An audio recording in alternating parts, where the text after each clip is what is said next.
Network, collaborate, fund your films, get them seen. Join our global community of filmmakers to tell your next story. No middlemen, just filmmakers. Sign up today at centerframe.com. It's time to tell your story.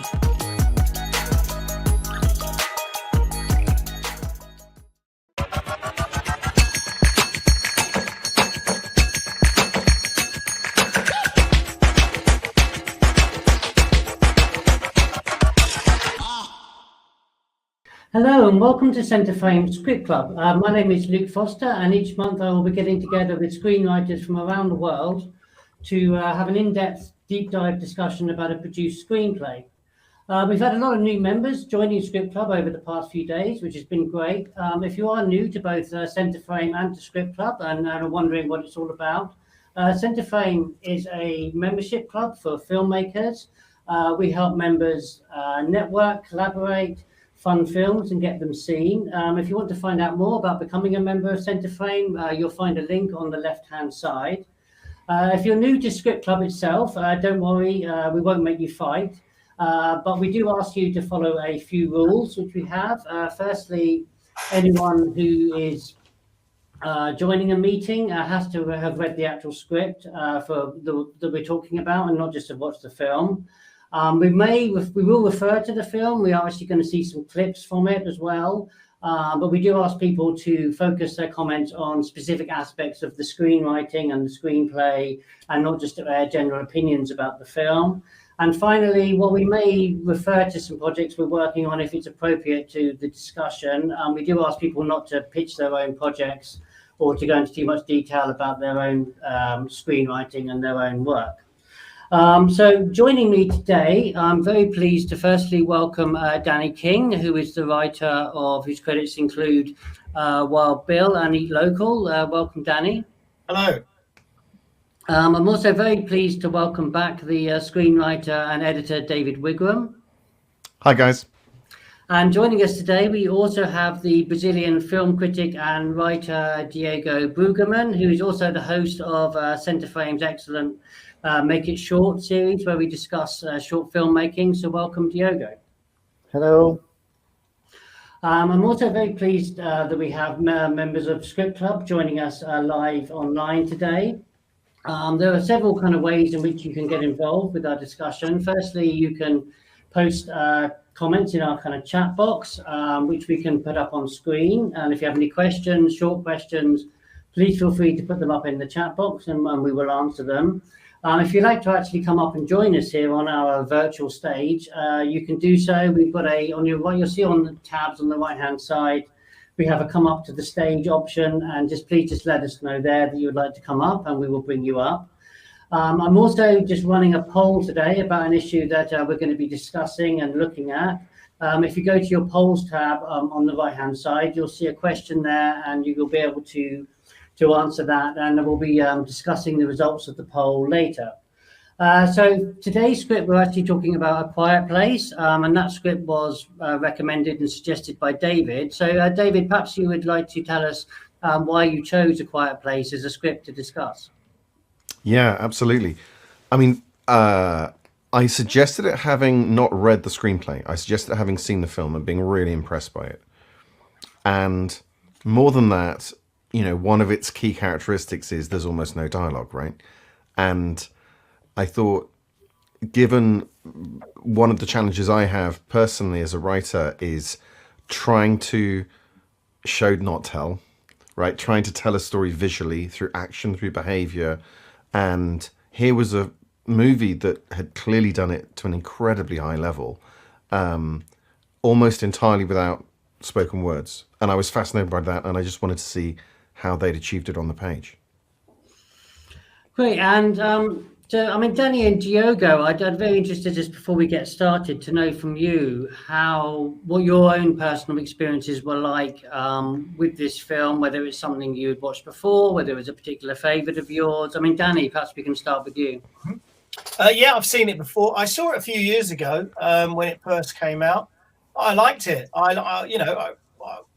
thought it was a good monster movie, and I love a good monster movie. I like Tremors and there's Bird Box, and there's been quite a few out just recently, and I thought this was an above average monster movie with a good monster. Basically, that's what we like. A good monster with a good quirk. So I enjoyed it. Talking of Bird Box, there's a clip from a Q&A I'm going to play a bit later, and in that they did make with the writers, and they made a bit of a joke about Bird Box in that, about seeing Sandra Bullock in a boat behind the characters in the middle of A Quiet Place. But Diogo, how about yourself? How's your personal experience with this film been like? I remember hearing everyone talking about that film. My friends were recommending it, and it was on the movie theater. I went with a couple of friends, and it was quite an exciting experience as a fan of horror movies in general.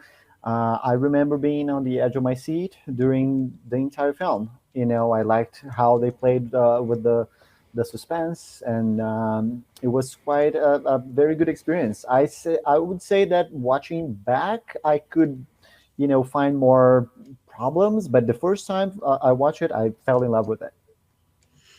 Great, thank you. So before we really get into the nitty gritty of discussing the screenplay, I just wanted to do a quick kind of overview of how the script came to be about.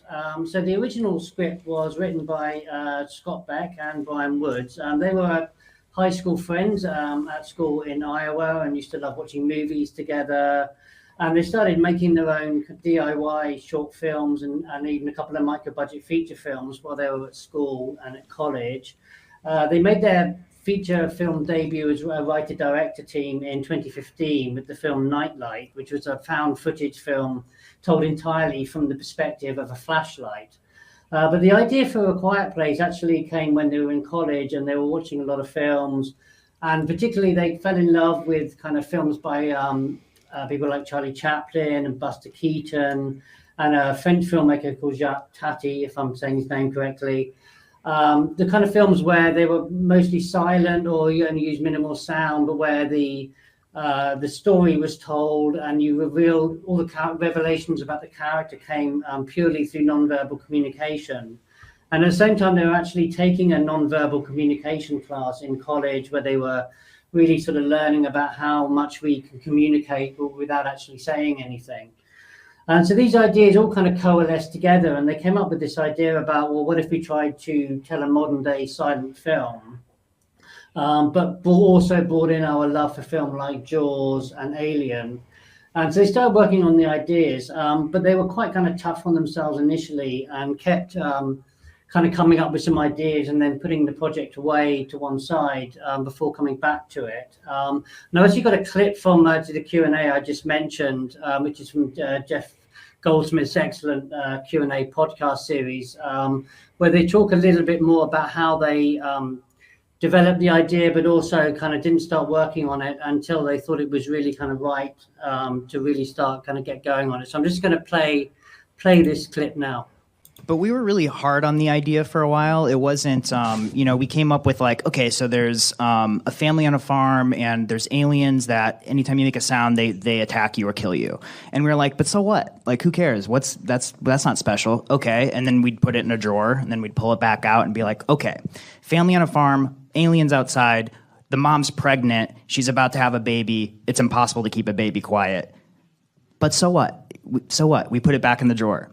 It wasn't until we were like, okay, family on a farm, they're having a baby, baby's going to come, can't keep it quiet, but they've lost someone in their life, they lost a child, they're fractured, this family isn't communicating. If these aliens were never here, they still wouldn't be talking. Now it's a metaphor, now we have a story. And then it was when those three like layers clicked, we were finally like, this could be a cool movie. Yeah, so after they finally kind of decided that this was ready to really start working on a script, their initial thing was actually to write a 15-page proof of concept, which they primarily actually did for themselves because they wanted to kind of show themselves and prove to themselves that they could tell an entirely silent story and be able to convey backstory and intention and character motivation without using dialogue. But despite successfully doing that, they still kind of were very nervous about the idea. They kept thinking no one's going to want to make this kind of silent film. So they still kept kind of putting it away in a drawer. And eventually it was only actually both of their wives and their manager who just told them, look, stop working on other things and other projects that they were doing and just write this A Quiet Place thing because that's your best idea. So they then finally got started working on, and they wrote a spec script, which actually we're gonna look at a little bit of some scenes today, along with the production script.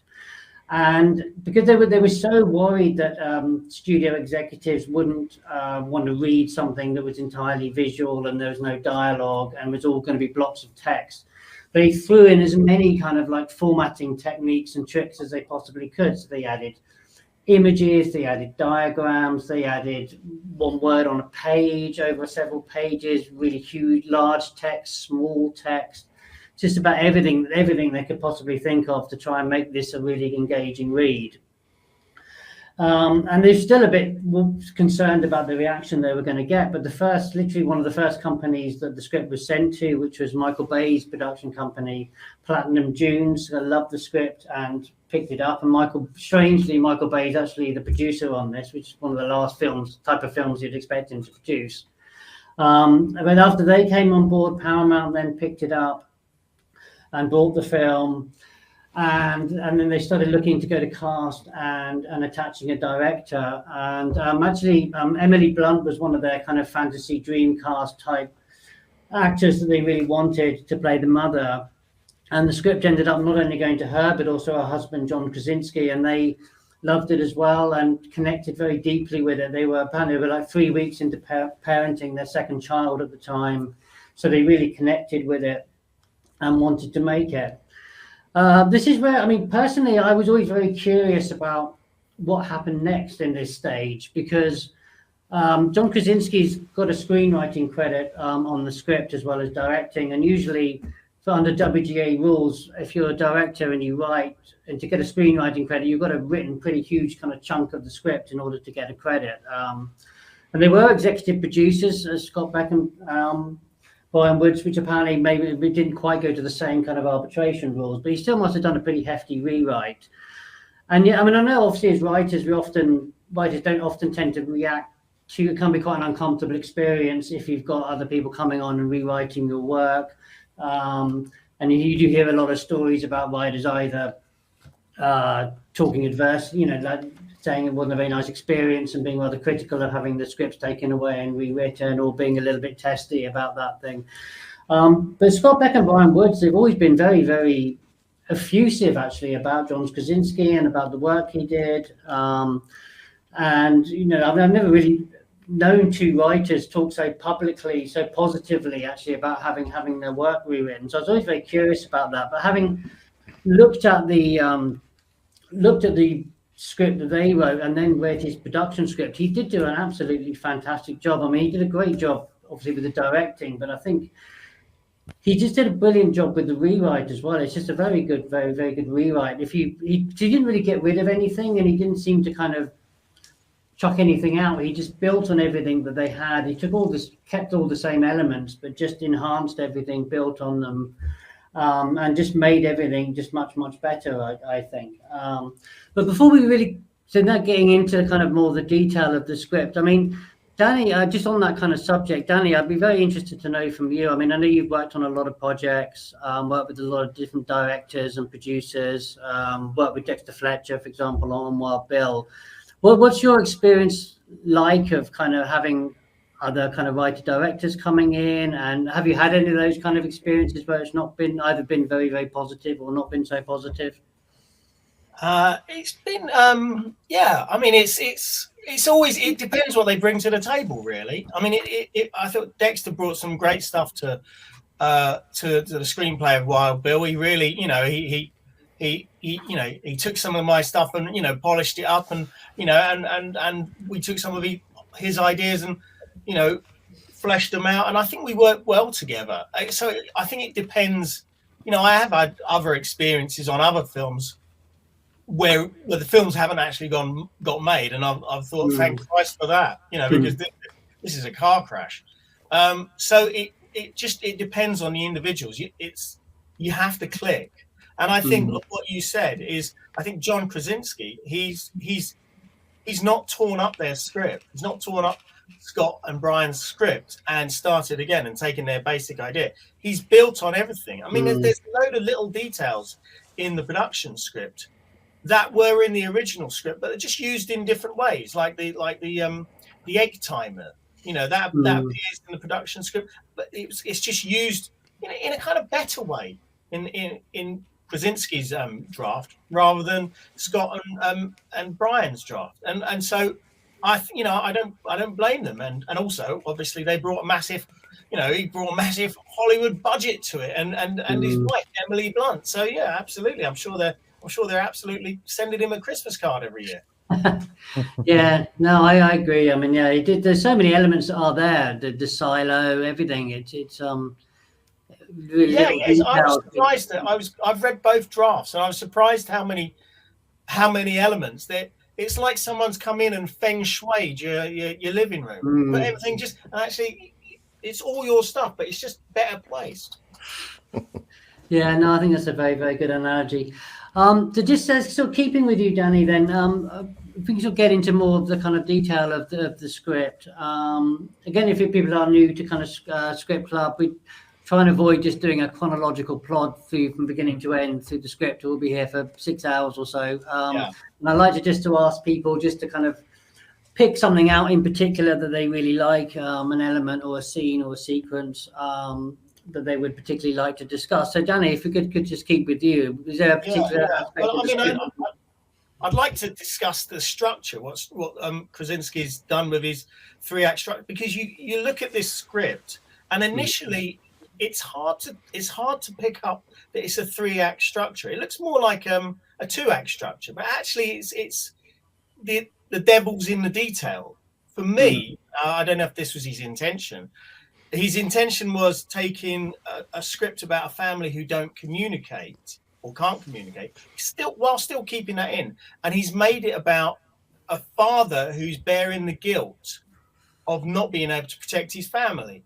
And so in the first act, he loses a son, blames himself. You see the family coming to, trying to stay together. The second act is about him the start of the second act is him taking his son out to prepare him for the day when he's not here, and trying to train him. And when I'm old and grey, you've got to look after your mother because I might not always be able to do it. And then the third act is once, spoiler alert, once John Krasinski's character Lee is killed, it's then how this family then cope without him.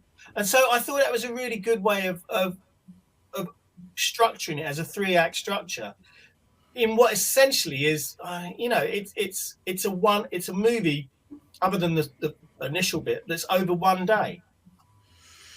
Yeah, it's true. Actually, I hadn't really thought about what the kind of time frame was. But yeah, I agree. It's very nicely structured, and the way everything just builds up to that. Particularly, I think that one scene where he does sacrifices himself, but actually at the same time telling his daughter that he loves her, which is the thing that he hadn't said to her. Well, I wanted to say in the script, in the actual script, he shouts out, he dies shouting the words, "I love you," which I think they obviously, I suspect they probably came to it and thought this is a little bit too cringy, because I had something similar in Wild Bill, where Bill finally professes his love to Dean, and he's got this golf sale sign with a big arrow on it, and he's like saying loudly and proudly to everyone in the street, "This is my son. I love him. That guy there, that guy walking down the road, avoiding me, that guy." And it looked lovely on paper, but it was horrible in real life. And so we didn't use it. So I can see why they probably. He just screams. He signs it and screams because less is more. Yes, yeah. I mean, I was watching. I haven't seen the film for a while. And I was watching, having read both drafts of the script. I was watching the film as well, and I noticed that he didn't actually. There's a nice sort of callback to the older guy, really, who also just shouts to bring the monsters to him, and he does the same thing. But just sort of winding back to you talking about the first act, and that really hinges. Obviously, the key moment in the first act is the very beginning with the death of the son, that then informs, I think, both his character journey and also the daughters and their relationship. We do actually have this sort of clip from the beginning, which is of the scene on the bridge. So if I'm going to show this, and then perhaps we can have a chat about it afterwards. So I'm just going to show this clip now.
Network, collaborate, fund your films, get them seen. Join our global community of filmmakers to tell your next story. No middlemen, just filmmakers. Sign up today at centerframe.com. It's time to tell your story.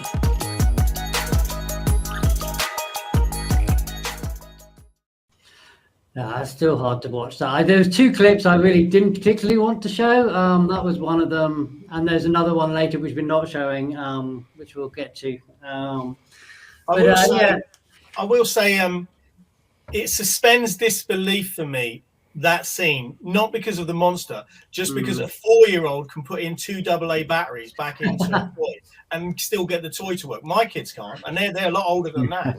I don't think I can. The amount of times I've still.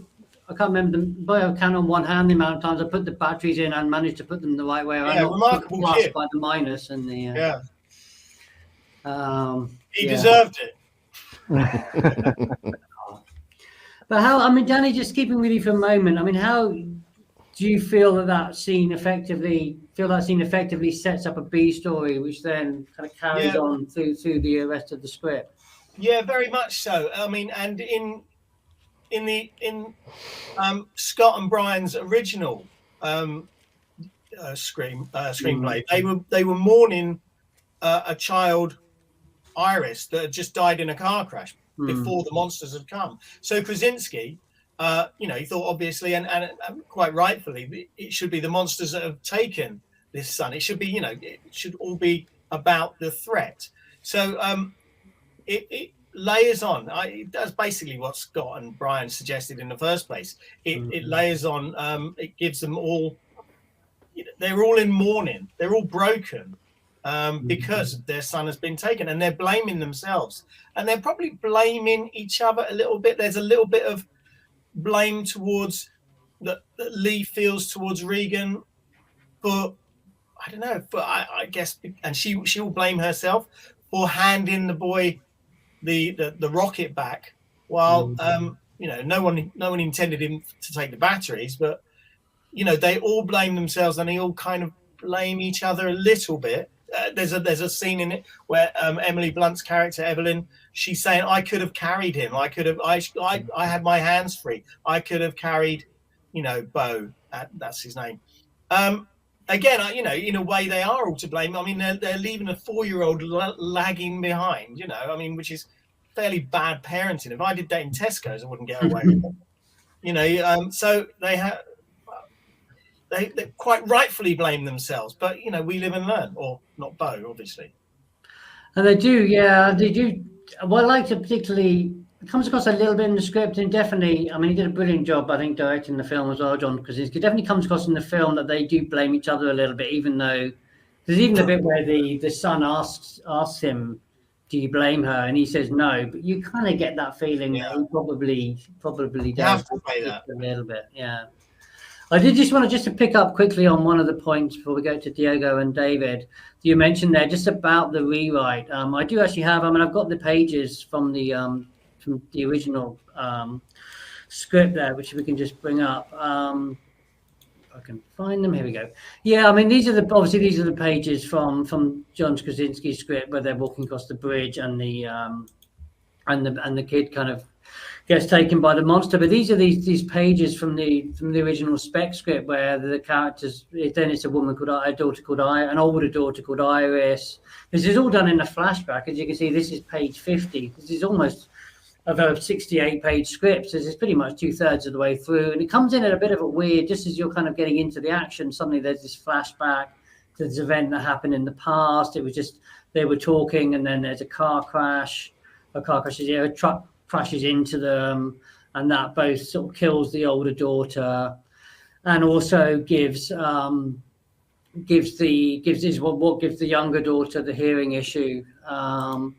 But it's kind of, it's done in the past, it's backstory, and it also doesn't have anything to do with the monsters as well. It's a completely, almost like a random event. And actually they do talk about this very effusively, Scott Beck and Bryan Woods in that Q&A podcast about what a great idea that John Krasinski just came in and went, that's just, you got to put this up front. You've got to see it. You've got to see it happen. It's got to happen at the beginning of the film. And, his very much thinking was it's got to kind of set the stakes up as well. Is you've got to show right at the beginning in the absolute worst possible way what happens if you make a noise in this world. And this is the worst version of that. And you've got to show that from the beginning. Because then really after that, there's 20-25 minutes of, above the little jump scare here and there, 20-25 minutes of this family just sort of pottering around the farm kind of doing stuff. But because you've set that beginning bit up where you've seen what happens if you make a noise, you're then on tenterhooks the whole time, just kind of permanently worried about what will happen if someone does kind of make a noise in that situation. I think the next jump scare is the false jump scare where the raccoons hit. Yes, yeah. But what he did very well there, Krasinski, is that even though it was a false jump scare and it was just a couple of raccoons running away, moments later you see one of these raccoons squashed with a big claw. So it's a false jump scare, but it still shows the threat. The danger's very real and it's out there. Yeah, no, it's true. I just have a comment here from Deborah Kelty, who said, noticing that the scene was a little different in the script than it was in the film, a lot more darker than in the film version. Yes, yeah. I think there was a few little differences like that. Often I noticed, particularly around the kids sometimes, even around the little baby later, when there was a bit more threat and danger sometimes in the script than there was in the film, which I think there might have been some stuff sometimes with what they could actually do with the kids on set, but also I think probably they just felt it worked. Maybe even in the edit, they just felt it's kind of horrifying enough, that kind of beginning as it is, without kind of making it too graphic. Less is more often. Yes, yeah, no, absolutely. But Diogo, if I can bring you in, I mean, I know you were quite keen to kind of talk about this scene as well at the beginning. Was there anything particular that you kind of really appealed to you about this, the way this scene is positioned in the film and the effect it has over the rest of the story? Yeah, sure. I think, as you've been saying, it's the scene that sets the tone to the entire film. So it's quite important. And I liked how they put everything together to create the sense of blaming that you just mentioned as well. So, but in the script, I think what I like most is how they used that scene as well to create a little bit of to establish the point of view of Reagan, because I think it's very important for us to, I am a hearing person and she's not, and when we have a character with a disability that a lot of people in the audience don't have that disability, I think it's quite a struggle to put yourself in this character's shoes, and they do a very nice job here. cutting the sound when we see Reagan, and I think she's one of the first person that we start following into the bridge. Like the camera goes right after her head first, and then goes to the father, the mother, and goes back to Bo at the end of the line.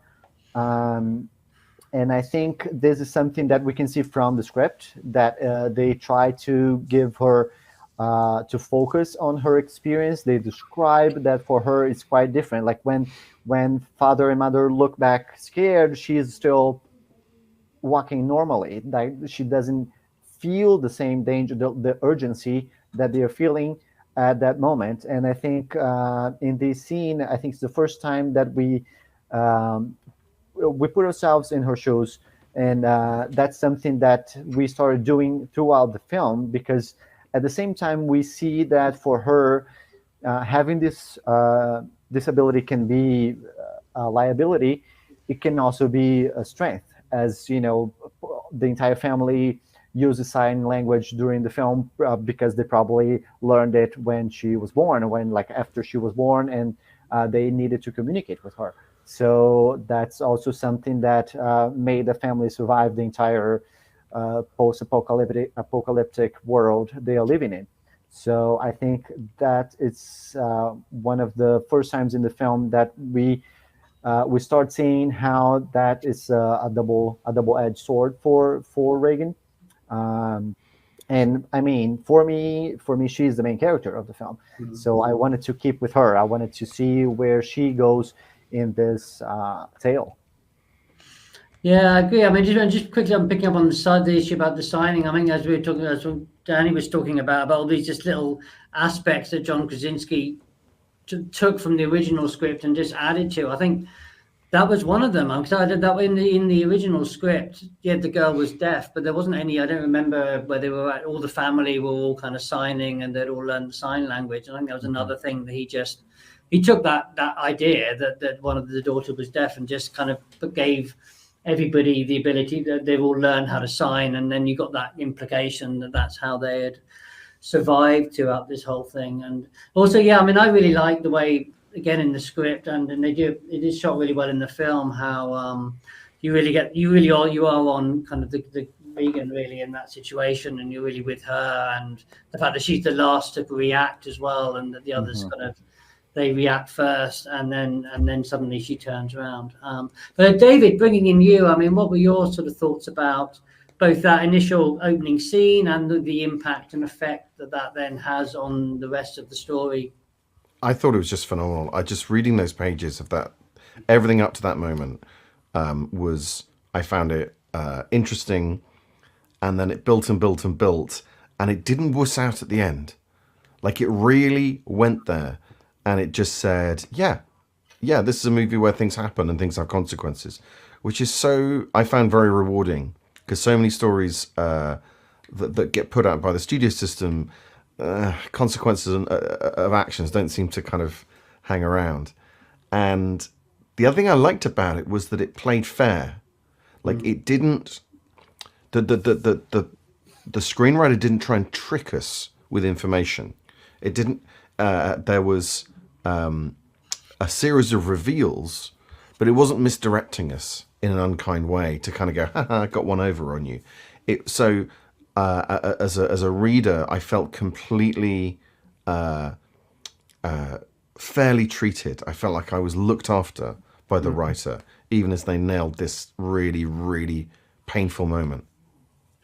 Yeah, that's always a key thing. I mean, they often sort of say that one of the most important things, obviously the opening pages of any kind of script are always the most important pages, really, and that you really do have to show that you're someone that the reader can trust. You want that kind of, you're settling back in your seat or reading, and this is someone's going to tell you a good story. I mean, it kind of the same thing happens. It replicates the experience of watching the film as well. That when you sit down, you want, if something starts badly, you're thinking, oh God, I've got 2 hours of this or whatever. So, and it's just kind of very similar. Certainly, I know with the script, when you sit down and start reading it, if it sort of starts bad, it never really ever gets any better. Whereas if you, it's always nice to think from the very beginning, yes, I'm in very kind of safe hands, and they're going to tell a very good story here. They do a couple of things on the page, and I haven't read the previous draft, so I can't really speak to whose element this is. But there's some bits which feel like early screenplay, early screenwriter stuff. Like there's a line which says the batteries are gone, and it's kind of like, yeah, you can't show that with the camera.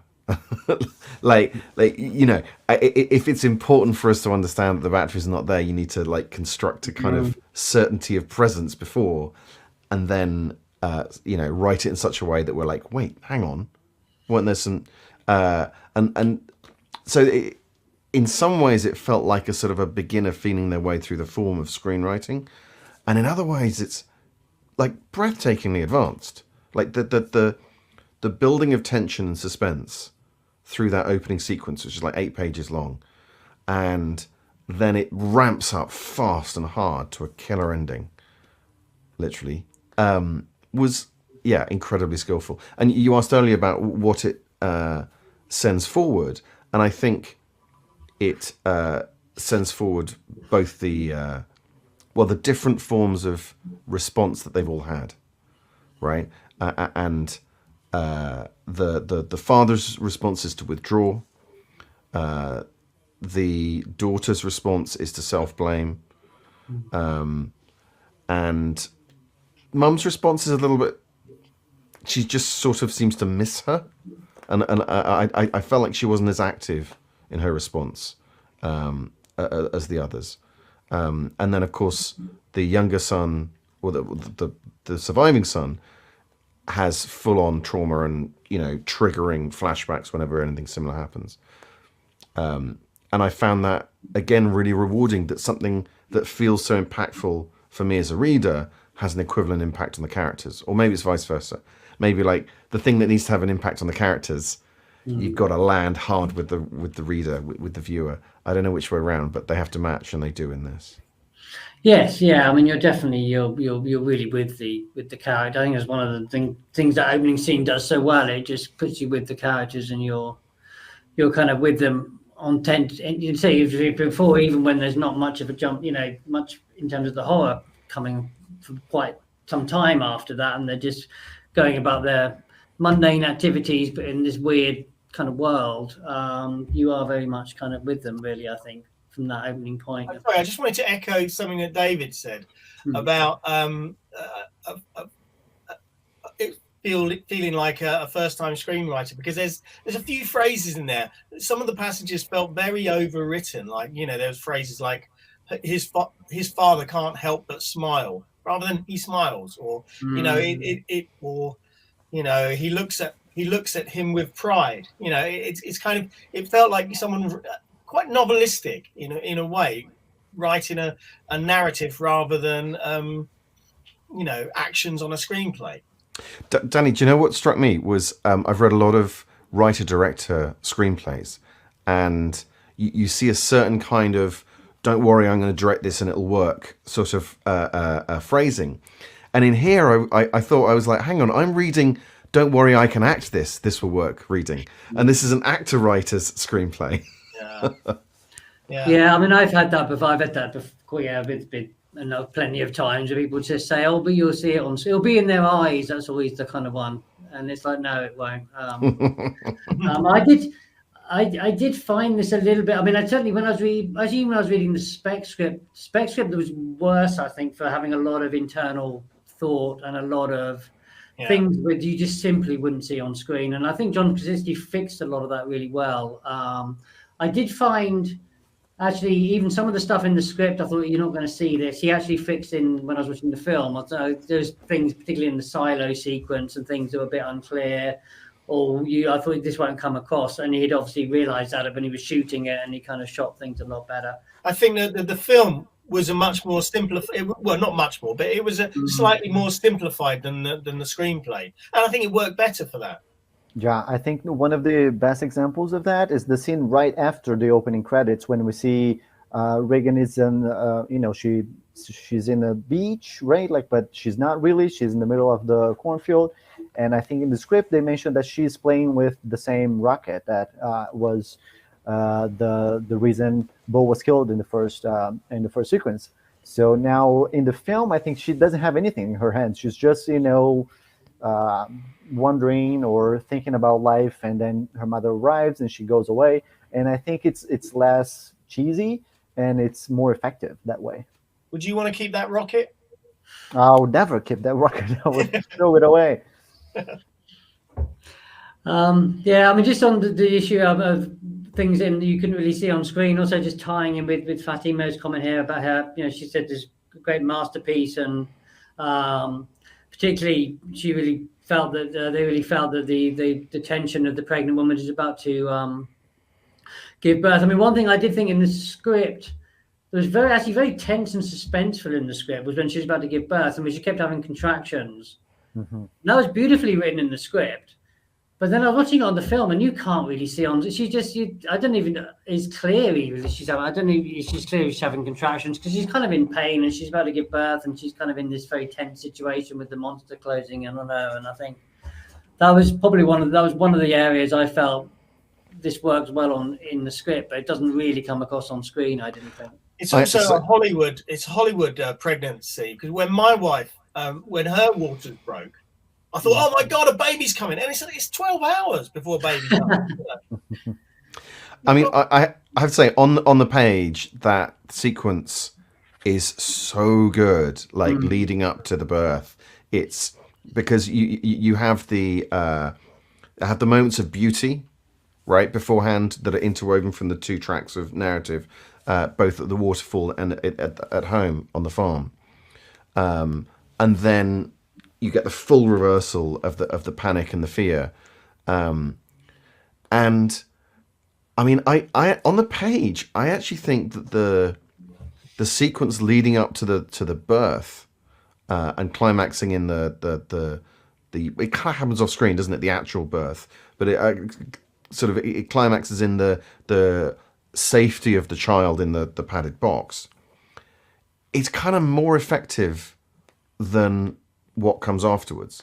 I feel like it's a higher peak of drama than what was achieved with the death of the dad.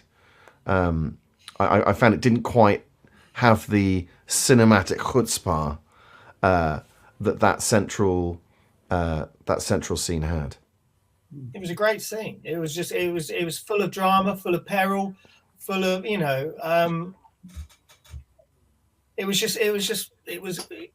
it was amazing. And also, I think it's a lesson for all women out there that if you want to be quiet while giving birth, if you really put your mind to it, you can. Yeah, I did wonder whether these guys were like Scientologists or not. No, it's. I think one of the reasons it's set up, and this speaks to Fatimo's point, is that the choices ahead of time, like, matched really well and fit and joined and led up to this effectively, like and tweaked. I've heard, and this is really interesting, Luke, by Krasinski. But nonetheless, like, you don't get a sequence like that just by writing the sequence right. You get a sequence like that because you've arranged everything else beforehand really neatly, so that all the pieces are in their play, all the knowledge is in the audience's mind, so that it goes bum, bum, bum, bum, bum, higher and higher and higher. And they did that between them, these three people. And I think it's just an incredible piece of writing. I really do. Well, I think a lot of that also was just in that rewrite as well. Because I say, as we were talking with Danny about that, John Krasinski, he just seemed to take all the elements that were there and he just moved them around. Yeah, the birthing scene in a much better order. Yeah, the birthing scene was there, but it wasn't as much peril as in Krasinski's version. Yeah, no, I agree. David, just keeping back on with you, I think there was a couple of scenes in particular or pages in the script that you were particularly keen to kind of talk about. Yeah, let's take a look at page 20. This is a small one, the bottom of page 20.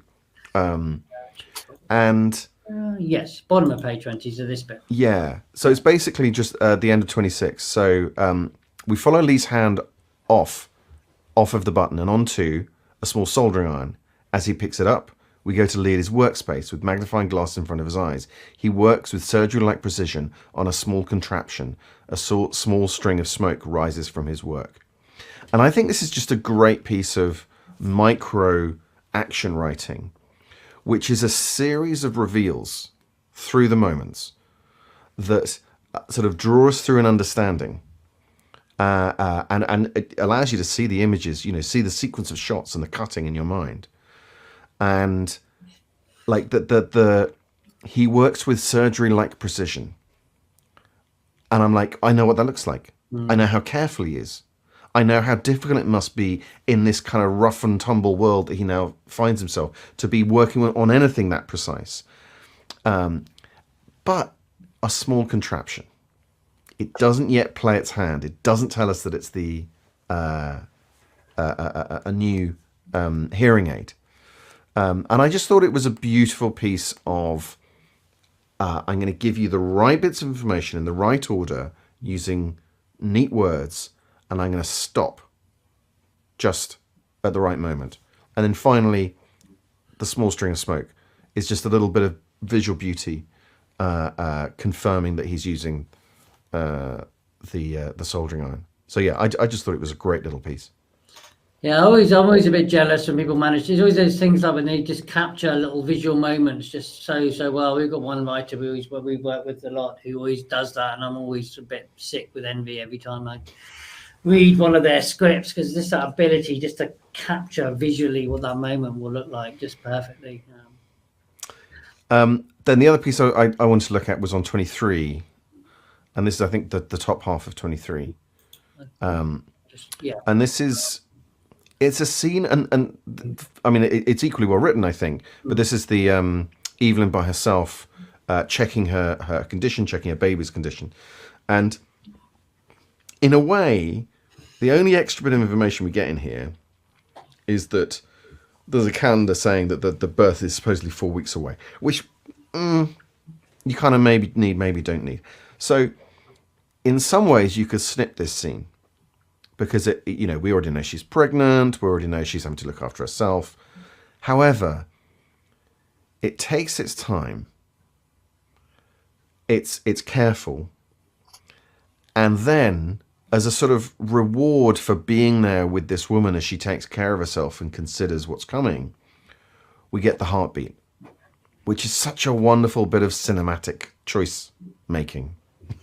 Because, that is an incredibly all-encompassing, kind of beginning of Massive Attack tune, kind of thump, thump, thump, thump thing.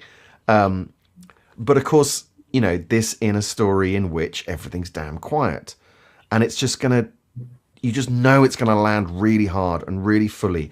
And we're going to feel the life in her. We're going to feel it as an audience. It's not just, oh, we know she's pregnant. It presents that to us in a way that we feel, and so I just think it's a really smart choice of a little scene, without dialogue, that's just action. Yeah, and this kind of scene, and actually I was wondering whether you guys had a similar feeling. I thought it was very interesting, having watched the film a few years ago. I read the script actually previously a couple of years ago. That was all before the pandemic, and then kind of going back and reading it again was just how eerily familiar. Obviously, we've not been in this quite such a horrific situation as these characters, but it's still, some of it was very familiar. Like just things like this, where people are having to do their own kind of medical checkups and suddenly becoming their own doctors and nurses, and just the whole thing about them kind of carrying on their everyday lives, but in this weird new kind of way where you're doing the same thing, but there's just a slight strange feel to it now, where everything's slightly the same but kind of different. I was just saying, the washing still needs to be done. They still need fresh socks. They still need, fresh laundry. Even at the end of the world, there are still mundane tasks to take care of. Yeah, I think that's something that I think maybe previously these kind of dystopian, apart from this one, there's apocalyptic dystopian films didn't quite get right, and it was always just complete catastrophe and the world's ended and no one's really doing anything. And then when we went through a similar situation, it was like everything, as you're saying, things just carried on as people still had to carry on, but they just had to carry on in a kind of a weird new way. I did always wonder in like Mad Max 2, who did the washing for the biker gangs? Do you know what I mean? Who looked after all that leather and polished up all that chrome? Because it wasn't them. They were like, rah, just dangerous animals. and yet somehow they're all perfectly turned out. Yeah. Well, we'll have to get the writer on the next episode of Script Club, and then we can ask them. I mean, Diogo, just coming to you finally. I mean, did you have a different perspective on this now than perhaps you did a couple of years ago?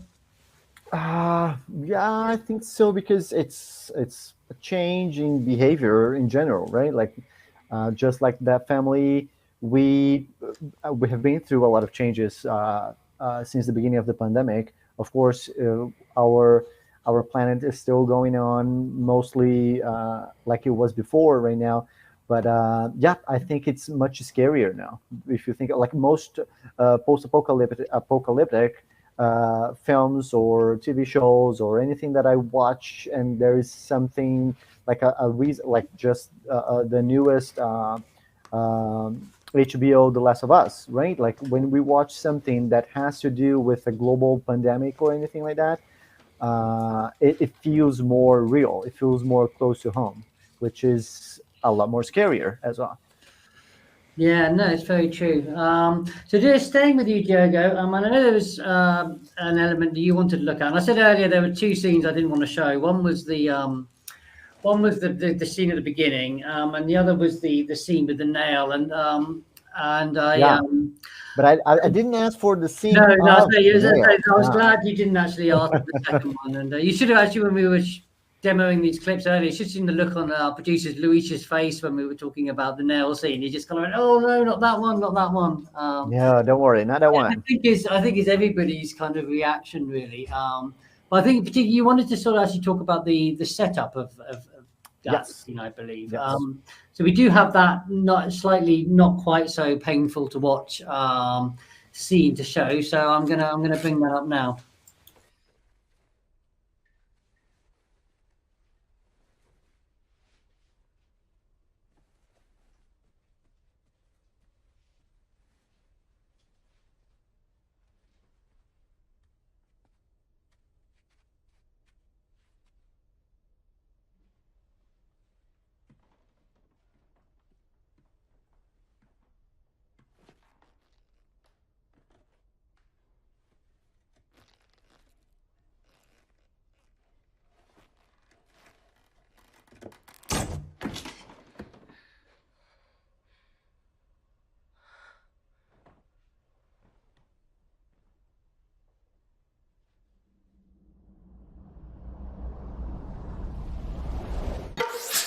Network, collaborate, fund your films, get them seen. Join our global community of filmmakers to tell your next story. No middlemen, just filmmakers. Sign up today at centerframe.com. It's time to tell your story.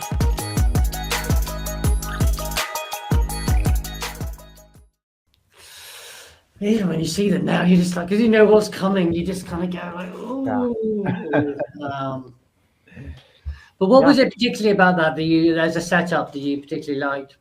Well, first of all, I think this is a movie, like, that does setups very well, right? Like, the plans and payoffs are very well done throughout the movie, and I think this is obviously the most significant one. But what it's intriguing to me is that it's quite, when you see it on the script, when you see on the page, you want to call your attention to the nail. Like, so every time, like, the formatting is very, explicit. It shows nail in all caps, and then at the end of that sequence we see, and the nail is straight up as a consequence of her pulling the laundry bag. So, and it's bold and all caps as well. Every time you see the word nail, and then of course we want it to be very clear for the person who will use that script afterwards, that this is a scene that has to be there, that the nail has to be seen, and it has to be positioned in such a way. But of course, when you transfer it to screen, it as something that you want the audience to pay attention, but not that much. Like, you want the audience just to remember it afterwards. It doesn't need to be very explicit. It doesn't need to be very long. And that's why I think the scene here is even shorter than it would be if all the steps of the script had been used, because I think it's a little bit summarized on the film. and it's less than a minute. It's like exactly 59 seconds of a scene, and it's something that, you know, if you go for a bathroom break, you're gonna miss it. But if you don't, and if you watch the film, you're gonna see it's there when the payoff happens, and that is very rewarding for the viewer. For me, for example, it was wow, you know, and it makes sense you want to include that, because I mean, it's a nail. It could, like, they live barefoot every time. There's another, which is another interesting plant, right? Which is another interesting setup, but it's something that we see throughout the film. People walking around barefoot to be more quiet, and well, that leads to some consequences as well. And together with that scene where we see the nail now straighten up, we might have a feeling that something bad will happen, but this only happens like more than half an hour later, I think. And that's when you see, wow, the nail, of course. And then it feels very real and very, I don't know, like, it's a difficult scene to watch, but it's like, wow. I completely agree. And the other thing I love about this setup scene is how it comes to be that the nail is upright, which is it's the action of our character, right? It's not just, you know, some mistake. It's not some unfortunate situation. It is unfortunate, but nonetheless, it is a physical action of our character. And I think that's good screenwriting, right? Yeah. Yeah, I do have the, if you wanted to have a quick look at how that is actually shown on the page about the nail. We've got that over here somewhere. So this one, yes, this is her coming up. So it's quite, as you're saying, Diogo, it's quite a long, you know, this is all top of page 22, kind of describing in quite a lot of detail, getting the bag up the stairs and they're getting snagged. And then, yes, it's very, very, you know, all capitals, bold, 3 exclamation marks, the nail standing straight up. It's kind of been put there kind of quite overtly, sort of drawing quite a lot of attention to it there, really. I mean, Danny, would you be that overt in this, if you needed to set something up like that, would you be that overt in the script in terms of really saying, look, here, this bit's important?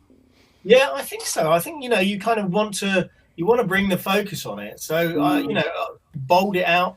You know, I would have done it in red and everything. And I should actually add, I've actually stepped on about 3 nails in my life. I used to work on building sites, and I was always stepping on nails. And it just, so when I watched this scene, it was like, oh my God.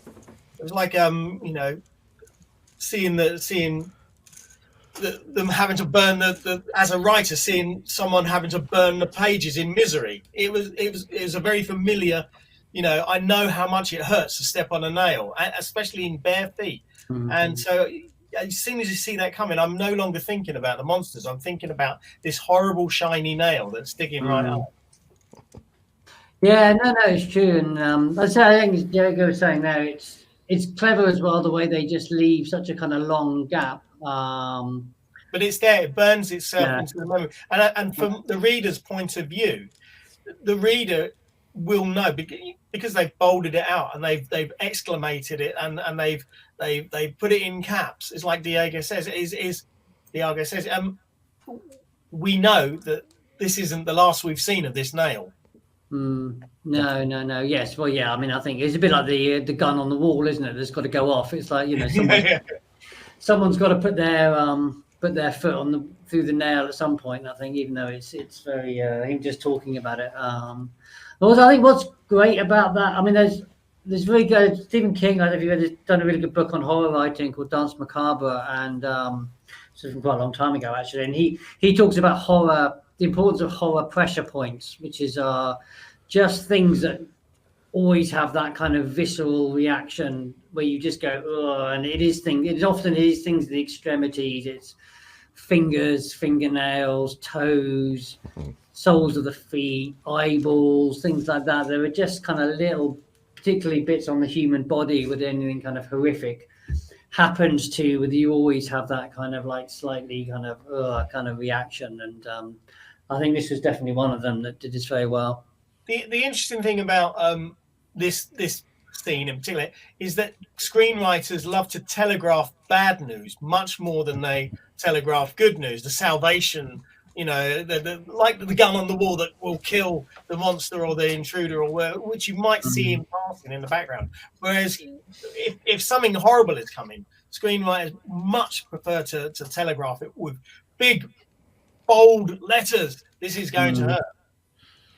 But I mean, isn't that because suspense works best when there's something unpleasant on its way, right? Yeah. If it's like someone might bring cake, you're like, okay, fine, and you kind of forget about it. Whereas if it's someone might bring a knife, then it's a bit more, Yeah. It focuses. I don't think you're allowed to take cake to the office. That's the big no-no. Yeah, the this news is today. true. Someone's going to bring cake. So just while we're sort of talking about, obviously we touched a bit on the way that the formatting there and the way that John Krasinski in this script kind of really highlighted attention to the nail. I mean, the thing I really wanted to talk about was the formatting of the visual description, and particularly the way that both the original writers, Scott Beck and Bryan Woods, kind of formatted everything, and the way that John Krasinski changed things slightly, but still kept some of the original ideas of the formatting techniques in his rewrite script. As we were sort of saying before in the introduction, the original writers were quite worried about having massive. They didn't want to have massive, great blocks of visual description and dense text, and so they used all these different weird and wonderful formatting techniques, which I'm going to bring some of them up on screen in a minute. What I particularly liked about, even though it's a bit over the top in this spec script, what I really liked about that was that they kind of ignored what everyone thinks is the problem about spec screenplays, and focused on what is the actual problem. And what everyone thinks is the problem is there's this myth, really, that production companies, script readers won't read screenplays unless they're absolutely perfectly formatted. And that if something comes in and there's something a bit funky or quirky and everything's not perfectly, exactly, specifically formatted in an exact specific way, the readers are going to just throw it out and just reject it out of hand, which is, I can have someone sitting in the offices of a production company who is a script reader, I can tell you is nonsense. It's just not true. If we got a great script, if David sent us a great script in and I said to my colleagues, which I'm sure he would, said to my colleagues, David Wigram's written this brilliant script and it's got, great characters and a really compelling story and great themes. Oh, but we can't consider it. And then they said, oh, why? My colleague said, why? And I said, oh, well, he didn't format his scene headings properly, or he used his font size was too big, or heaven forbid, he said "we see" in the description. My colleagues would look at me like I'd grown an extra head. It's just not an issue, really. But what actually is the issue is this idea about that executives are very busy, don't really always want to read a lot of description, and they do tend to kind of get quite skimmy and speed read a little bit, which can get I personally find it a bit frustrating, because cinema is a visual, I understand it, but cinema is a visual medium at the end of the day. And it often works best when you've got a great mixture of purely visuals and music and sound. But actually writing that on the page can get quite dense and descriptive. There's almost a bit of a contradiction where executives don't want to read stuff like that because they say, oh, it's too much to read, and they want everything in the dialogue and all the story explained in the dialogue. But if you were actually to do that, it wouldn't look very good on screen. Whereas the stuff that does look good on screen, they don't really want to read. And but what I liked about the spec script was they really tried to get around that issue by throwing in as many quirky little formatting things as possibly could. So I'm going to just bring some of these examples up here. I mean, they did stuff like putting like one line just on a page here, and on multiple pages as well. So as John's sort of trying to get to the his character name in the script, trying to get to the barn, we see him sort of 20 feet away, 10 feet away. They did things like having different sized text. So here we got faintest little sound. The way they're describing the sound, getting very loud to getting kind of very quiet again with smaller text. They put handwritten, this is their own handwriting. They put little handwriting things in there. They put diagrams here where they wanted to sort of show how big the silo was, comparing it to a skyscraper. and the Statue of Liberty. You know, they even put a big picture of a Monopoly board in here. And I say, John, a bit like he did with the rest of the script, really, John Krasinski kind of kept some of that stuff, but just did it in a better way. He just sort of he didn't throw all of that out. But he did kind of keep some of those elements just to kind of give it a more of a nicer read, like he kept in the handwritten kind of stuff here when they're looking at the expositional type information that's all up on the boards. He did things like this. I really like this, the way this is actually that jump scare we were talking about earlier, Danny, when the raccoons fall and you sort of see there's a great kind of little switch here where you think everything's fine, nothing's, the danger's past, and then suddenly bang.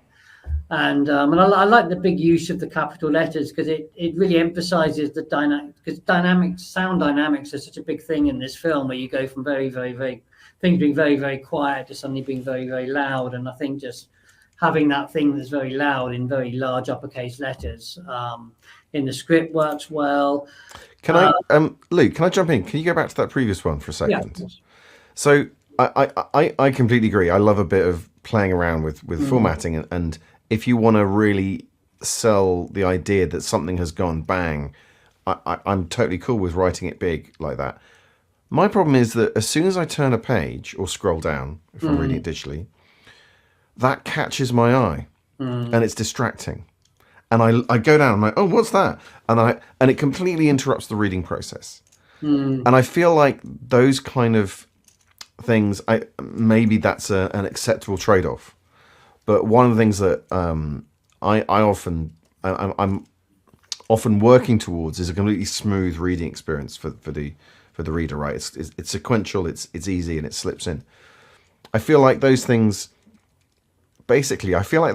can work after a page turn, right? At the top of a new page, or centered if you're just doing the one word on the whole page. I don't know how the rest of you guys feel about that.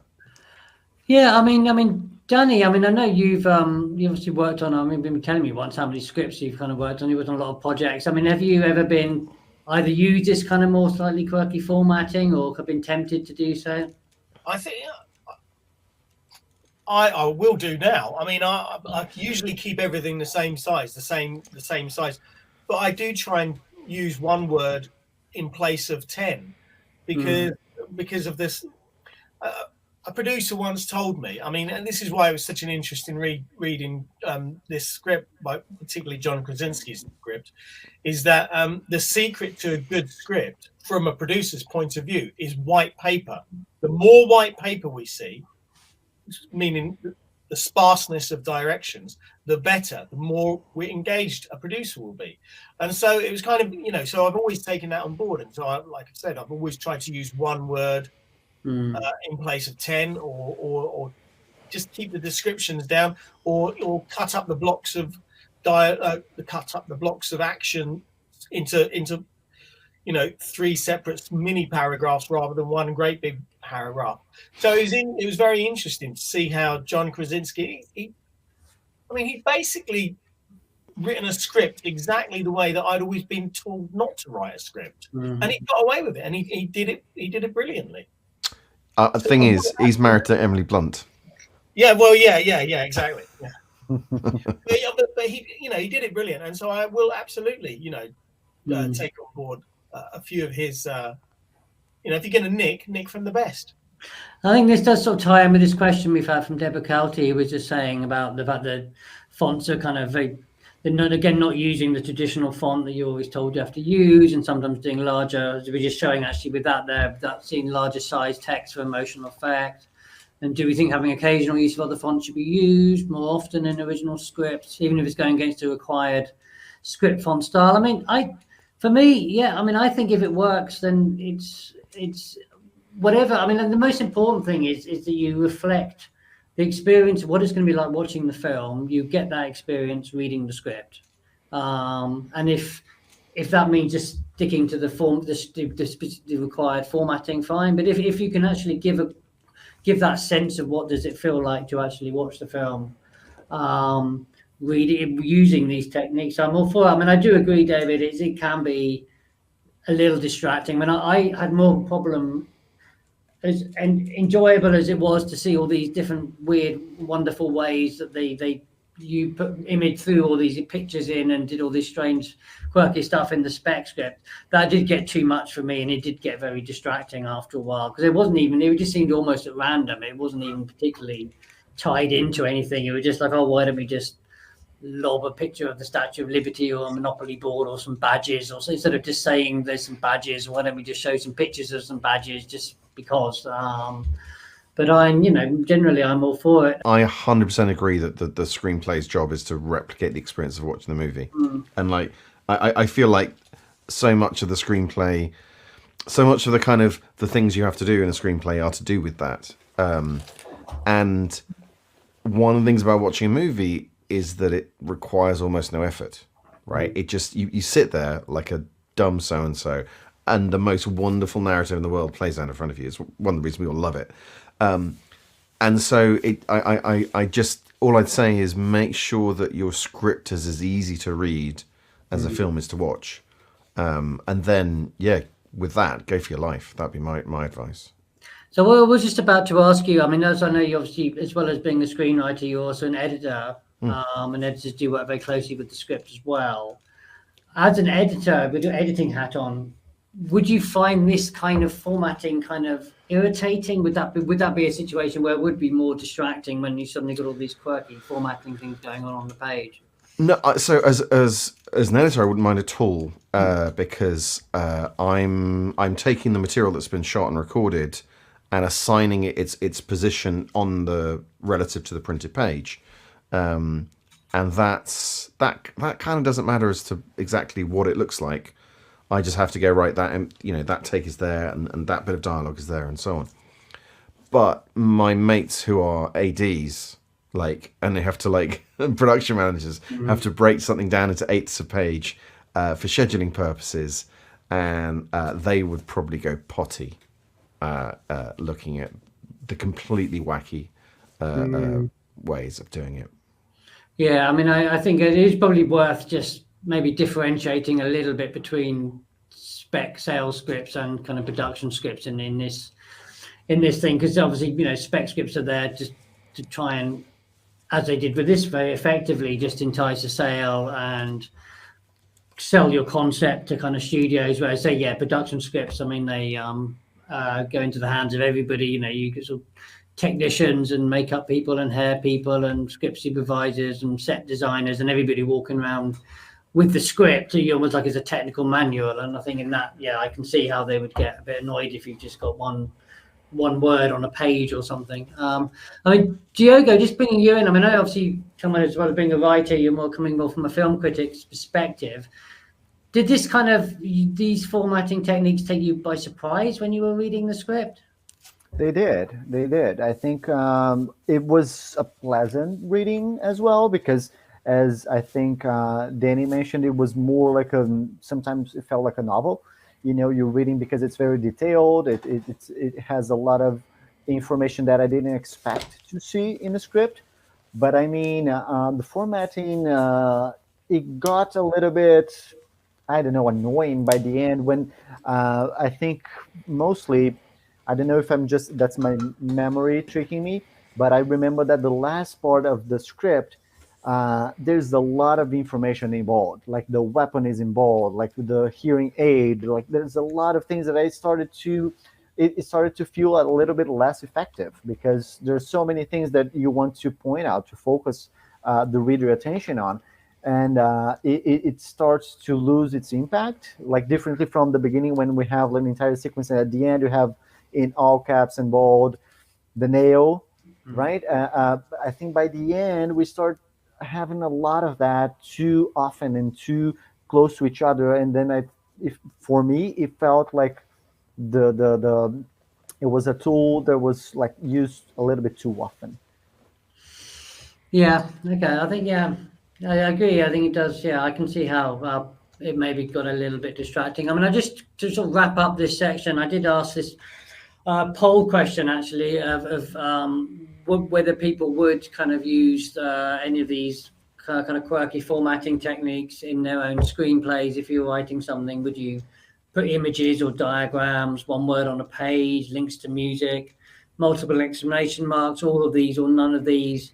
And the results seem to be kind of tied, really, equally between people either saying they would put images in or they wouldn't use any of those formatting techniques at all. I mean, Dan, you already answered this question, Danny, but David, would you put anything like this in a script of yours?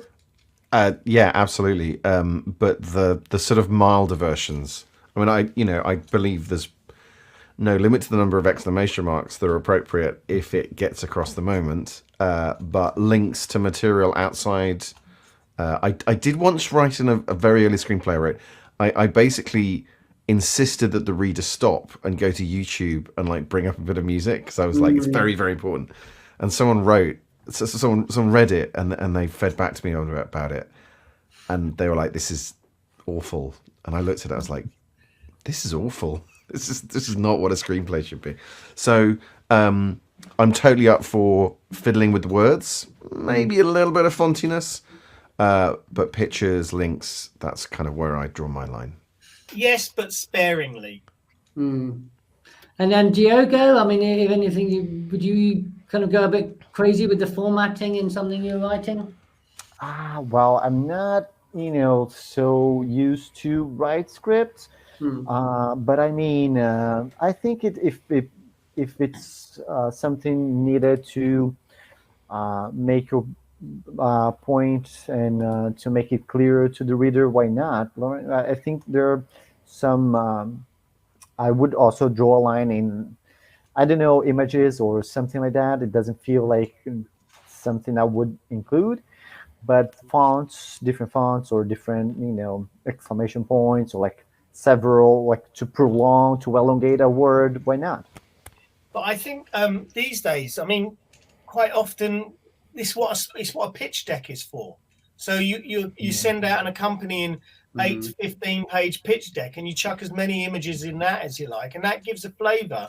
It's an accompanying thing to a script that gives a flavor of what you're going to see and hear if you film these words. Yeah, no, it's true. I think obviously pitch decks weren't really quite such a thing back then as perhaps they are kind of now. Just this question from Lewis: do you think they get away with throwing in large font images in a way due to all that room from lack of dialogue? Yeah, I mean, it's true. I mean, I think that's kind of why I think they initially, in the initial spec script, they started really messing around with the formatting just to cover for the fact that it was just trying to avoid just having non-stop kind of blocks of dense description, really. And Luke and Danny, is it right that in that original screenplay there was no dialogue at all, like literally zero? Is that right? The one is to him saying "I love you" at the father saying "I love you." I think is the version that I read. There was dialogue in the flashbacks. Oh, in the flashback as well. Yeah. Cunning, yeah. Because that allows you to have your cake and eat it, right? Yeah. Yeah. But I think the original, I remember hearing a part of that interview, actually, they were saying the original idea was everything would be silent and the only line of dialogue would be the father saying "I love you," which they then isn't actually in one of the few lines of dialogue they're taken out, but in an ironic kind of way. So just moving on, I mean, I've got to be honest, I was struggling to answer this question myself, but I think you might have some answers for me. So Danny, was there anything in the screenplay that didn't work quite so well as the things you've been discussing for you? Well, as I was saying, with the birthing scene, which is always it's always a Hollywood birthing scene. It's always you go straight from water breaking to having a baby. That didn't work quite as well. There were moments in the screenplay which actually it didn't make it into the film. I think they tweaked the film where it would often tell you this scene is from Regan's point of view, so there's no silence, it's complete silence. And then it would say sound up, and so sometimes it became hard following that. I mean, maybe if they wanted to do something funky in format, maybe they could have put anything with zero sound in grey if they wanted, just to help the reader with that. But I thought that it was an excellent script. There was very little that didn't work. I mean, the only other thing that didn't work for me was the scene where Emily Blunt is homeschooling her son. And as anyone who's got kids and homeschooled their kids through the pandemic will know, it's murder. It's absolutely the worst thing in the world. And if that had been me in that situation, I would have quickly left the house ringing bells rather than homeschooled my kids for 5 more minutes.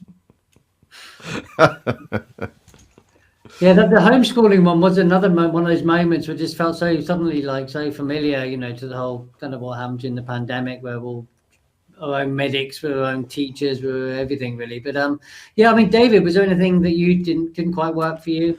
Yeah, I mean, in the framing that this is an astonishingly well written screenplay, I guess the two things which really didn't quite land for me, one was the conversation we've spoken about already, which was the Evelyn's "I could have saved him" moment, and it just felt too on the nose. And I was like, I know, like I get it, I'm already there. And it was nothing fundamentally wrong with it, but it was in a screenplay that is so delicate in offering up just enough that you take on the emotional life of these characters. I thought it was a bit of a kind of overstep. The other thing, and this may be controversial, I don't think that the death of the father was properly earned in plot terms. In emotional terms, it was all there. Like it was needed. It's connected to like everything that he was doing and everything he was trying, and his relationship with his daughter and all the things. But in terms of the practical, like where everyone was and whether you could get out of that situation, I'm like, why are you killing yourself, mate? Like, I was like, there are other ways. You haven't exhausted all the opportunities apart from murdering yourself, and I just didn't really believe it. Why not take the axe and throw it into the long grass over there? Absolutely. It's kind of like, yeah. And that's the only part maybe of the fact it's a very short film working against it, because I love its length. It's like 82 pages or something, isn't it? Is that maybe we hadn't seen them go through all the iterations of dealing with these monsters and trying all the things, so that the only possible thing left, because of this particular geography and this particular moment, is self-sacrifice. And I was just I wasn't taken to a point where I was like, mate, the only thing you can do is shout. I was like, oh, he's going to sacrifice because that's what you have to do at the end of the movie. That does tie in with this question from Fatima again, who's saying, yeah, it's a similar thing. I think they felt that the producer wanted Lee dead to establish him a sacrifice. Perhaps maybe that death was a little bit too kind of easy.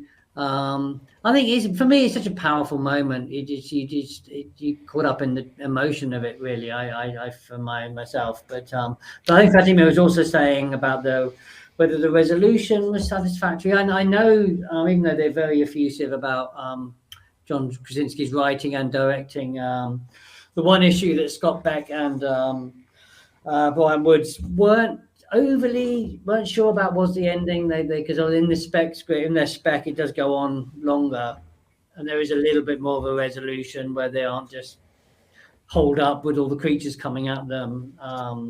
And they were but they were saying, I think in that interview we showed a clip of, that they were very worried even just going to the premiere. They were like, oh God, that ending is going to come up and it's all a bit too abrupt. But then they said that the audience reacted very, very well to the ending. So then they were a little bit happier. Well, the ending in particular it's a very American ending, because in the original screenplay, it's just the sound that kills the monsters. Whereas I don't think they were ever going to get away with that with an American audience. They had to get a gun and blow something's head off with it, you know, in order to truly satisfy a popcorn audience, I think. And then have Emily Blunt at the end cocking that gun and go, bring it on. As a card-carrying British man, I fucking love that. I thought it was awesome. I love that moment. And it was actually one of the ways I think that it managed to achieve being such a short film, is it was a propulsive boom, boom, boom, and it just skipped straight out and we cut to black. And there was no hanging around. We didn't even see, I don't think she even knows her husband is dead at this point. right? Like there's such a kind of character beat that in another kind of movies, people be saying, "Oh, we can't leave the film without seeing her response," and it's like, no, just have her cock the gun and be badass and credits. I had this question here. It was Lucy just saying that she maybe found it a bit difficult because it was a shooting. It felt like a shooting script, which it was a shooting script. Yeah, I mean, we did mention. I mean, our very first script club, we were talking about the Blues Brothers. That being the shooting script and being a little bit difficult to read. They can be a bit tricky to read. I mean, obviously this draft was written by John Krasinski. So there was, like sort of rack focus to this and all this. There was some more the kind of technical terms which can make these things a little bit more difficult to read. But yeah, I mean, if you want to, the most difficult shooting script I ever read was the script for Evil Dead 2, which is one of my favorite films. And this is back before you could just get things off online, where you used to have to order stuff from this place in Hollywood somewhere, and then they would kind of order the scripts, and then they would ship like a month later, this sort of very glamorous sounding LA kind of address. And I was very excited about getting an Evil Dead 2 script, and it's the most hardest script I've ever read in my life. It was just every single Sam Raimi just detailing every single shot in very kind of highly technical terms. But yeah, Diogo, just on to you finally on this. Was there anything particular that you didn't really quite work for you? Well, I agree with you guys. The death of the father felt a little bit, I was glad because maybe I was not a big fan of the character itself. Like he was a little bit too stubborn throughout the film. Like come on, do something. It's your daughter. She wants to, help the family, and she's better prepared than your son. Why don't you do something to her? And that kept for so long during the film, and then when he dies at the end, I was a little bit happy because I felt that it has a franchise potential, and then we won't see him in the next film, and we didn't unless we're counting flashbacks, right? But that's part 2. But anyway, on the script itself, I think a comment, like my comment on the formatting by the end, that started losing the focus of how they used all those bold letters, all caps, etc. But that's just a few details. Great, thank you. Richard, you mentioned the formatting again. I do like to. We need to wrap things up fairly soon, but I do like to sort of do a quick look at a couple of little formatting type sort of things really in the script. I think Danny, you were kind of mentioning that you wanted to have a look at a couple of things as well. I mean, in particular, we've got the title page, which is quite kind of interesting. Often, sometimes you'll just say, you obviously have the title page of the script, but they've actually got a full page here, just with the actual title, just saying title, Quiet Place. They've used up a full page. I mean, I think Danny, you thought that was quite interesting as well. Yeah. I think this is clearly someone. John Krasinski, in fact, in this case, he's seeing the script in his mind. He's playing it as he's writing it. He's playing it, in his mind as a film, which I think is good. And it shows he's a visual person. He's a visual director. And I don't know if David, you struggle with this as well. He's put interior truck late afternoon, and I never know whether that's an interior or an exit because the truck's outside. We're inside the truck, but the truck itself is outside. So I thought that was kind of a very simplistic. I don't know if that's a correct way of doing that. Yeah, I think particularly because the way it's described, the only way to shoot that, I believe, is to have the camera outside the truck. Yeah. Therefore, I would call it interior stroke exterior truck late afternoon. Yeah. That's what I would normally do. I put I/E because we're sort of you're shooting outside, but you're kind of going into the window, and you're in. Exactly. I guess there are various ways you can do it as long as the reader understands what you mean, and obviously we do in this case. So I'm just nitpicking here. And I think the other thing that's quite interesting in this script, obviously we talked a lot about the formatting, so I just keep this is the last one, was just about the sign, the fact that obviously you've got the sign language, and it was quite interesting the way they actually do describe it with the kid doing it first, and then Yeah, I thought it was interesting that he's written sign language as dialogue, and I thought I wondered how he's going to get around it. But again, it works. It works perfectly. You understand it. You can see it. You can see it as a concept. I mean, he doesn't say in here anywhere. It should have it should have subtitles spelling out what it says. So, it gives the editor a choice of whether they add subtitles or not, but the signing itself is written as dialogue. I love this. I love that signing as best we can. That's just really just a lovely little, even though it's obviously a little kid, but a little clue, or I guess a little reminder to himself as a director that's how the kid's going to play it. And that's a lovely little thing. So just sort of wrapping up. I mean, Diogo, I think I always like to ask people is, what would you sort of take away from this? Is something you might apply? Obviously, you're coming at it more from a film critic's perspective, but is there something in this that you would maybe take away to something you were kind of writing yourself? Yeah, well, I mean, as I told you, this is a very different kind of script to me. Like, it felt very descriptive. Of course, it's a different film. It's a film with almost no dialogues.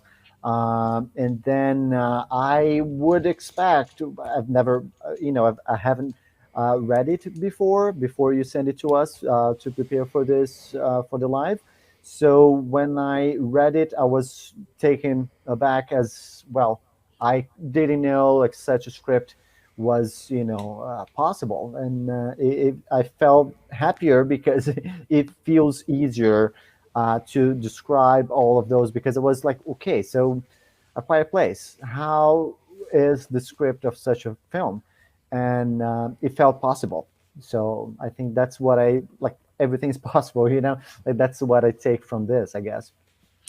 Great, thank you. And David, is there something you would take away from this and look to use in your own writing? I to be honest, it's more something that I want to achieve. I haven't quite identified exactly how they've done it yet, but essentially it's that assembling of small pieces, which when brought together can produce this astonishing set piece. Kind of putting the pieces on the board, and it when you look back, it's actually an incredibly simplistic story in terms of plot and what happens, and yet it's so rich with emotion. And it's I guess I want to head in that direction, and maybe it's going to take me another couple of reads to work out exactly what they're up to and how they achieved it. Yeah, I mean, it always strikes me when I'm reading this just how much there's not. It's always very compressed time frame, and a lot of it is just a couple of big sequences where you're just intercutting between, and we didn't really get to talk about the intercutting, but intercutting is fantastic in this, where you just got 2 or 3 different groups in different parts of the farm, things happening here, cut to over here, cut to here, cut to here, cut to back again, and it is just sort of a lot of it is one big long sequence, and they followed that into the second one. Actually, again, it's very similar, which is just got one enormously long kind of sequence where you're cutting between the young girl and Emily Blunt, kind of back and forth. They did that brilliantly as well. Danny, so is there something you would particularly kind of maybe look to apply? Well, I probably would try and be a little bit more visual with my text. I think that's something, a precedent's been set. So it's something I'd look to bring in if it was necessary, if it helped. And also I'd try and marry Emily Blunt, I guess. Well, I mean, for myself, probably, I mean, I've got my own struggles with visual description. I'm writing a couple of scripts at the moment. They've got a lot of action, and I've had 2 separate producers sort of moaning a bit about, there's too much description. I don't want to read it all. One even point blank refusing. So I think I might have to have a look and see, without going full kind of crazy one word on a page. I think I might have to look and see if I can at least apply some of the stuff here to sort of make that a little bit easier to kind of read through. And also, I mean, just with this, not just this movie, and we didn't really get a chance to talk about this, but this movie and other films that came out around about the same time, Hereditary and Get Out, I think they just married kind of action with, not action really, but drama with horror just really, really well. And they do this beautifully in this movie. And, there's a sort of one of a series of newer films now where you can pretty much just take the horror out completely, and you still have a really, really engaging kind of character story and character drama. And I think it's definitely something I've been looking to kind of apply to kind of horror films in particular I've been working on. But yeah, so our next script club is actually going to be on 15th of February. We're going to be discussing the screenplay for In Bruges. So I really hope people will be able to join us for that. And if anyone, I'm also going to be discussing Fleabag the month after, and the script for Training Day the month after that. If anyone has a script that they would like to discuss, and even come on and kind of talk to us with it about it, yeah, please just email me at luke@centerframe.com. But for now, yeah, I'd really like to thank my guest today. So thank you very much, David, for joining us again. It's a pleasure. Thank you. And thank you, Diogo, for joining us. Thank you for having me. And yeah, please do check out Diogo's kind of Make It Short series that we do, which is excellent. And Danny, thank you very, very much for joining us as well. Thanks for having me on. Cool. And also I'd like to thank Luis for producing today. And I'd also like to thank Sabra, who's our great editor, who's going to be producing a slightly edited down version of this recording, which we're going to be posting online if anyone would like to watch it afterwards. And yeah, I'd like to thank everyone who joined online and was watching, and all the comments that people made. Thank you very, very much for that. If you enjoyed this discussion and found it very useful for your writing, please do just help sort of spread the word about Script Club on things like social media. That would help us very, very much. So yeah, I hope you'll all join us for our next meeting on 15th of February. And until then, thank you very much and good night.